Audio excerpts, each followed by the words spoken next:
Ich habe Deutschlands wohl günstigsten fahrbereiten Traxxas TRX 6 gekauft. Das Ergebnis siehst du hier vor mir und in diesem Video wollen wir mal schauen, was bekommt man für knapp 500 € alles an Zubehör bei einem fahrbereiten TRX 6. Wir machen mal so eine kleine Bestandsaufnahme. Wie ist der aktuelle Zustand? In welchem Gebrauchszustand befindet sich dieses Fahrzeug? Und zeitgleich ist das hier auch der Start meiner Tuning-Serie zu diesem Fahrzeug. Wir wollen es wieder richtig schön machen. Wir wollen richtig was rausholen mit neuer Karosserie etc. Sei also gespannt auf die vielen Videos, die noch folgen. Jetzt geht's erstmal los. Viel Spaß!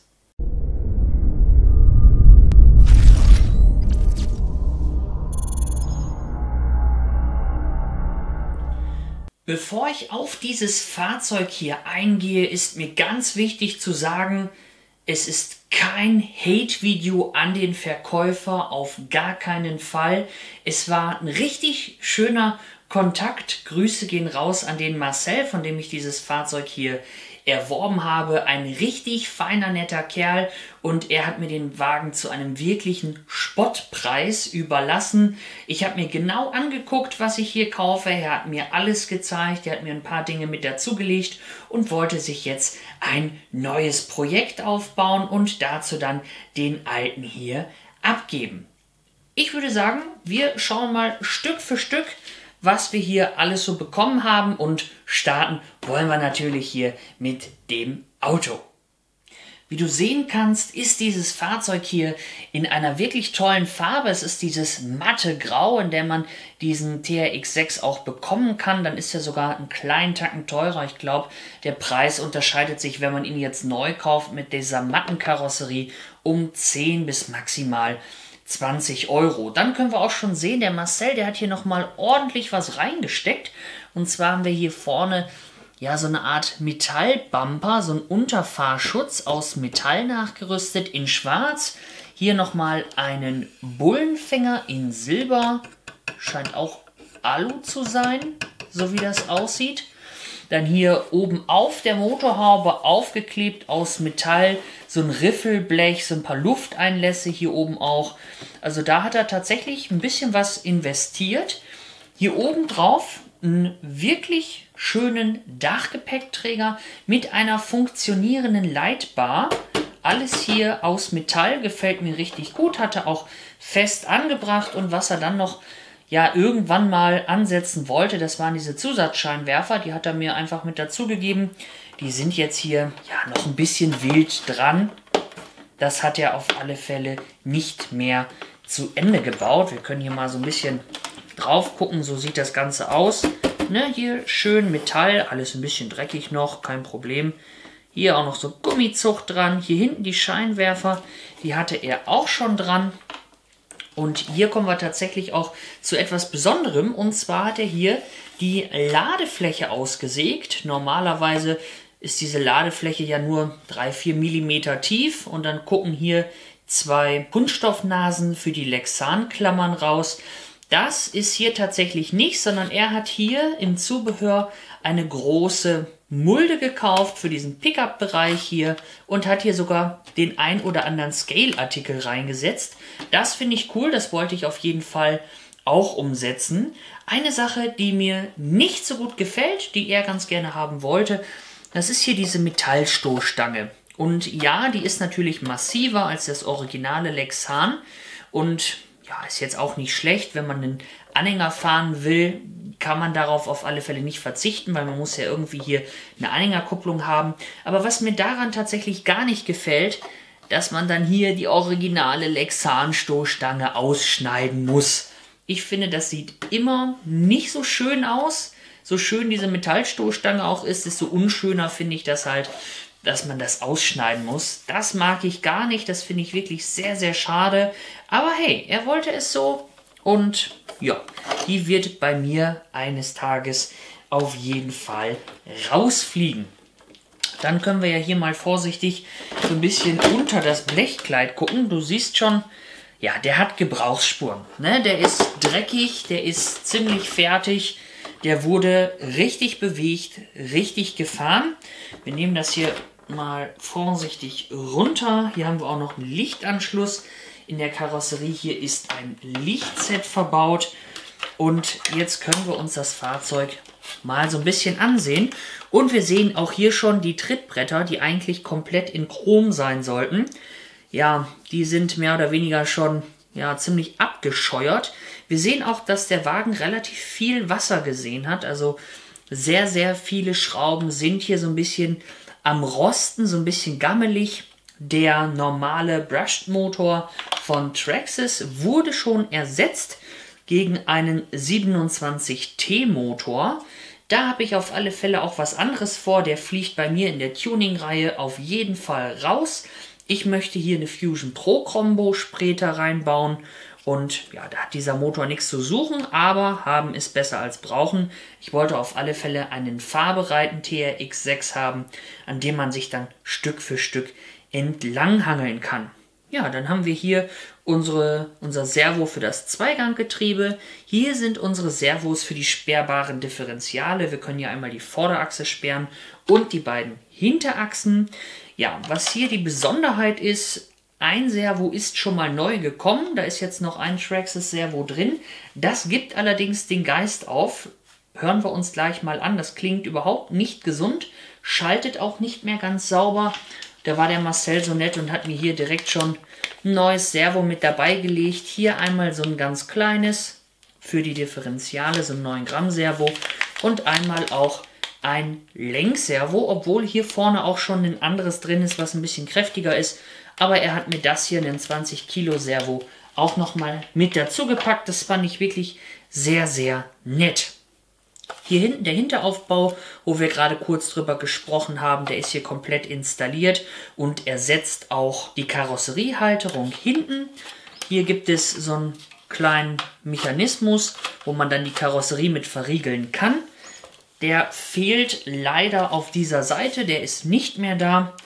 Ja, hier vorne hat wohl auch irgendwie mal was gesessen mit Klettverschluss. So sieht der Wagen an sich aus. Hier vorne dann die Metallstoßstange in schwarz. Die möchte ich auf jeden Fall behalten. Die finde ich klasse. Die ist massiv. Da wurde der originale Unterfahrschutz aus Kunststoff mit diesem Chrom, der wurde ersetzt. Das gefällt mir gut. Das möchte ich auf jeden Fall weiter beibehalten. Dann können wir hier nochmal runter gucken. Du siehst auch, der Wagen, der verliert Dreck. Und untenrum hier bei den Dämpfern ist er komplett ölig. Die Dämpfer haben nicht wirklich Druck und auch hier bei den Differentialgehäusen und sowas überall alles ein bisschen dreckig und ölig. Das muss ich mir natürlich anschauen, was da so mit ist. Ja, hier unten die Trittbretter, der Auspuff, das hat natürlich alles richtig gelitten. Ne, das ist ganz klar. Ist ein gebrauchtes Fahrzeug. Ich wollte es möglichst billig haben und für den Preis, ey, ich bin super happy. Alles best. Wenn wir jetzt hier mal gucken. Ja, die Dämpfer, die schlagen durch. Die kann man auch anders einstellen. Da müssen wir mal gucken, was da an Öl drin ist. Hier kommen sie irgendwie gar nicht mehr auf zur Pötte. Hier haben sie gar keinen Druck mehr. Also, ja, da müssen wir definitiv dran arbeiten. Dann hier, ich habe so das Gefühl, dass da noch ein Rest Schaumstoff drin ist. Aber man sieht auch, da kommt, glaube ich, auch noch ein bisschen Wasser raus. Aber auch so, wie er steht, ist der Reifen viel zu platt. Also die Einlagen, die da drin sind, mir wurde gesagt, dass das Fahrzeug aufgebockt gelagert wurde. Glaube ich jetzt erstmal. Aber die Einlagen hier, die sind fertig. Und so viel schwerer ist der neue Motor nicht, dass hier die Reifen so extrem nachgeben. Ich bin ja ein Freund von weichen Reifen. Ich nutze gerne diese Louis CR Champ Räder, diese ganz weichen. Aber das hier ist ja wirklich, ja, gar nichts mehr drin. Also da müssen wir mal gucken. Ich glaube, die sind noch original verklebt, die Räder. Aber diese Einlage hier, die wird fertig sein. Da ist nichts mehr drin und so können wir auch nicht fahren. Also wir werden dieses Fahrzeug hier auf alle Fälle mal Probe fahren. Genauso wie er jetzt ist. Also wirklich genauso. Da werde ich vorher noch nichts dran machen, sondern erstmal eine Probefahrt. Mal gucken, wie er sich so verhält. Und bis dahin lassen wir das auch alles genauso, wie es jetzt ist. Jetzt schmeißen wir den Hobel mal an. Ich habe hier einen klassischen Akku von mir. Er hatte hier auch einen anderen Stecker dran gelötet, das kam mir auch sehr gelegen. Er nutzt nämlich auch andere Stecker als die Traxxas-Stecker, genau wie ich auch. Und jetzt können wir uns das Servo mal anhören. Es klingt schon nicht gesund, deswegen fand ich das sehr nett, dass er da ein neues Servo für die Differentiale mit reingepackt hat. Wobei ich auch echt sagen muss, ich habe 2 TRX4 und diese kleinen 9 Gramm Servos für die Differentiale, die sind bei mir noch nie kaputt gegangen. Noch nie. Und er hat jetzt hinten bereits schon ein neues drin und vorne, das ist jetzt fällig, das hören wir gleich. Ja, weiß ich gar nicht, wie das wohl kam. Ob es da mal eine Schwachstelle gab oder ob er das irgendwie ein bisschen überreizt hat. Ich weiß es nicht. Keine Ahnung. Schauen wir uns mal an. Hier die Funke, auch ganz klassisch, so wie man es kennt. Ne? So kennst du es auch vom TRX4. Da hat sich gar nichts verändert. Wir schauen mal. Ich hatte sogar Batterien in der Fernsteuerung. Mega geil. Also Marcel, vielen, vielen Dank. Das ist genau das so, wie ich wollte. So, jetzt klemmen wir es mal an. Schalten das Fahrzeug mal ein und dann gucken wir mal, machen wir mal einen kleinen Funktionstest. So. Und wir hören schon,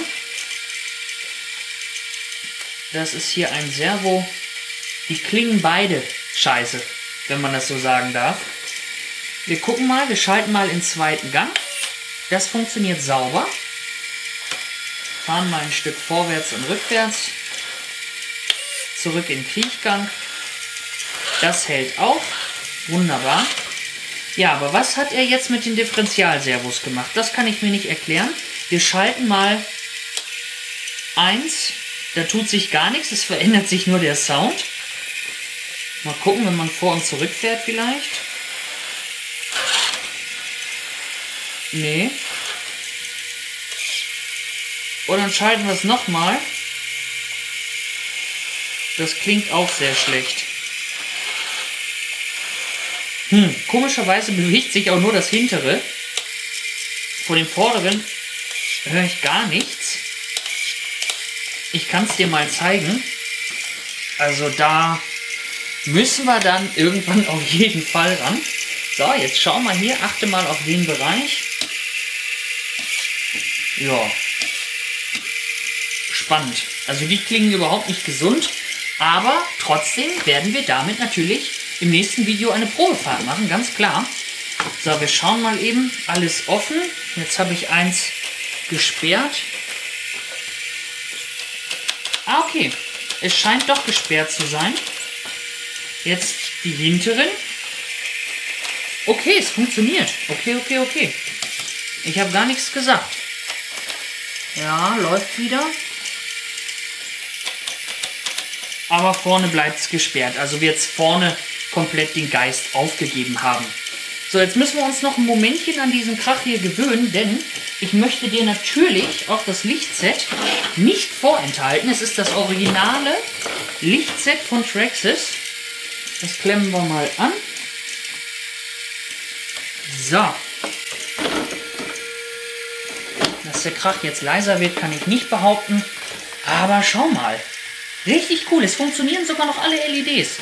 Frontscheinwerfer laufen. Hier unsere Blinker oder US-Standleuchten. Ne? Hier von der Seite. Sieht auch geil aus. Und hinten die laufen auch. Also hey, was will man denn mehr? Ja? Also gefällt mir ziemlich cool. Ziemlich gut das Ganze. Jetzt schmeißen wir die Karosserie nochmal eben runter. Denn wir haben ja noch eine zweite Karosserie. Dafür mache ich den Krach aber mal aus. Der nervt hart. Hier Karosserie Nummer 2, Schwarz Glanz. Auch so kann man das Fahrzeug kaufen. Auch hier wurde schon ein bisschen was gemacht. Wir sehen hier vorne diesen großen Bügel. Der fühlt sich ein bisschen anders an. Die Farbe ist auch etwas anders. Aber wir haben hier den Metallbullenfänger schon mal dran. Auf der Motorhaube gibt es keine extra Aufkleber, die nachträglich hinzugefügt worden sind. Hier im Dach befinden sich 4 große Löcher. Hier war mal ein Dachgepäckträger drauf. Ja, wenn wir jetzt hier mal uns die Seite anschauen, dann sehen wir auch, dass der wirklich benutzt worden ist. Das ist hier alles kaputt gebrochen. Ja, ich weiß nicht. Schreib doch gerne mal in die Kommentare, ob du diese Karosserie hier noch retten würdest. Also ich hätte jetzt gesagt, die ist ein Fall für einen Schrott. Gerade auch, weil hier oben diese 4 großen Löcher drin sind. Die Anbauteile sind ja, ziemlich fertig. Das ist alles verkratzt. Weiß ich nicht. Also ich hätte sie jetzt wahrscheinlich zum Schlachten genommen von diesen Scale-Teilen, wie hier zum Beispiel die Scheibenwischer oder hier oben einfach diese Blinker, dass man da Ersatzteile hat, der Kühlergrill. Das sind so Sachen, die hätte ich dann jetzt hier noch rausgeholt, weil ansonsten, ja, finde ich die Karosserie ziemlich fertig. Auch hier wurde natürlich die Karosserie hinten angepasst für diese Metallstoßstange. Klar, wenn man sich die kauft, dann möchte man sie auch mit allen Karosserien nutzen. Was es hier nicht gibt, das ist diese Vertiefung. Das wurde nicht ausgeschnitten. Wir nehmen es mal raus, sondern das ist hier original geblieben. So sieht es normalerweise aus. Hier sind Spinnenweben drauf, auch nicht schlecht. Ja, und das hier ist auch so eine Platte, die man im Zubehör kaufen kann. Zack. Das, ja, wer das nicht ausschneiden möchte, wer das so ganz cool findet, der konnte dann sich hier im Internet so eine Metallplatte irgendwie für 10, 20 Euro kaufen bei AliExpress oder was weiß ich und konnte die dann da so draufsetzen. Ich finde die Variante mit dieser richtigen Pickup-Ladefläche, die man dann auch nutzen kann, die finde ich deutlich cooler, sage ich ganz ehrlich. Ja, schauen wir hier auch nochmal kurz drauf. Ja, man sieht hier, ne, schnell mal eben die Karosserie gewechselt. Die Trittbretter, klar, sind hier unten dran. Das war alles kaputt gescheuert. Ja, sieht also ziemlich wild aus. Sage ich ganz ehrlich, wurde richtig benutzt. Ich bin ja auch kein Kind von Traurigkeit.